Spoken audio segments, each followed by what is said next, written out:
Telugu Desam party 44వ ఆవిర్భావ దినోత్సవం సందర్భంగా కృష్ణా జిల్లా పెనమలూరులోని పోరంకిలో ఘనంగా వేడుకలు నిర్వహించారు. ఈ వేడుకలకు ఎమ్మెల్యే బోడే ప్రసాద్ హాజరై పోరంకి సెంటర్లోని స్వర్గీయ నందమూరి తారక రామారావు విగ్రహానికి పూలమాల వేసి జెండాను ఎగురవేశారు.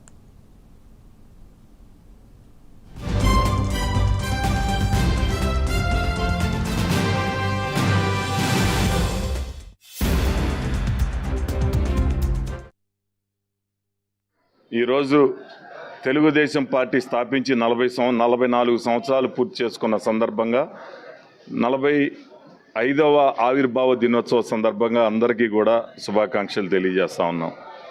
తెలుగుదేశం పార్టీ ఆవిర్భావం అనేది ఒక సంచలనం.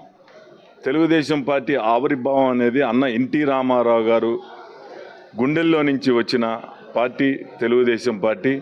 పేదల కోసం బలుగు బలహీన వర్గాల కోసం పనిచేసింది తెలుగుదేశం పార్టీ.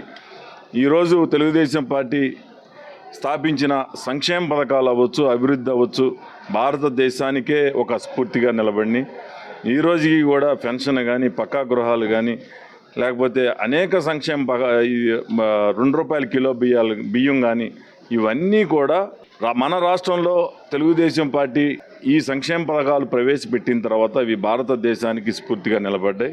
ఈరోజు మరి చంద్రబాబు నాయుడు గారి నాయకత్వంలో కానీ, లోకేష్ బాబు గారి ఆలోచన